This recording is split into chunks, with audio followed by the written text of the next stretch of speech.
Hello అందరికీ, అందరూ బాగున్నారా? సో ఈరోజు పపాయ తీసుకొచ్చుకున్నాము మార్కెట్ నుండి. సో చూడండి, పపాయ ఈ సీజన్లో బాగా వస్తాయి కాబట్టి సో అందరూ తినండి.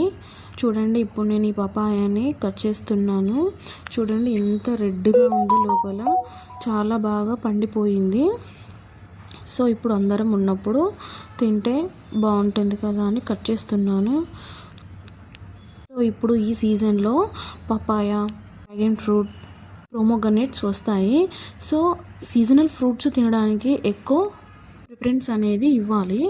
సో ఇప్పుడు పపాయ మొత్తాన్ని పీల్ చేస్తున్నాను. సో అది సరిగా రాలేదు, బాగా పండింది కాబట్టి సో రాలేదు. అందుకని చూడండి కట్ చేశాను, పీసెస్ లాగా కట్ చేసేస్తే మా వాళ్ళు తింటారు.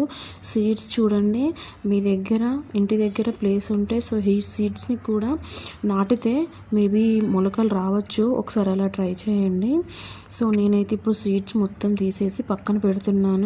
చూడండి, పపాయ చాలా మంచిది హెల్త్కి. ఈ వర్షాకాలం సీజన్లో అందరికీ ప్లేట్లెట్స్ అనేవి పడిపోతూ ఉంటాయి. సో పపాయ తినడం వల్ల చాలా హెల్తీ. మీరు కూడా తీసుకొచ్చుకొని తినడానికి ట్రై చేయండి. సో ఈ వీడియో ఇంతే. నచ్చితే లైక్ చేయండి, షేర్ చేయండి, సబ్స్క్రైబ్ చేయండి, కామెంట్ కూడా చేయండి.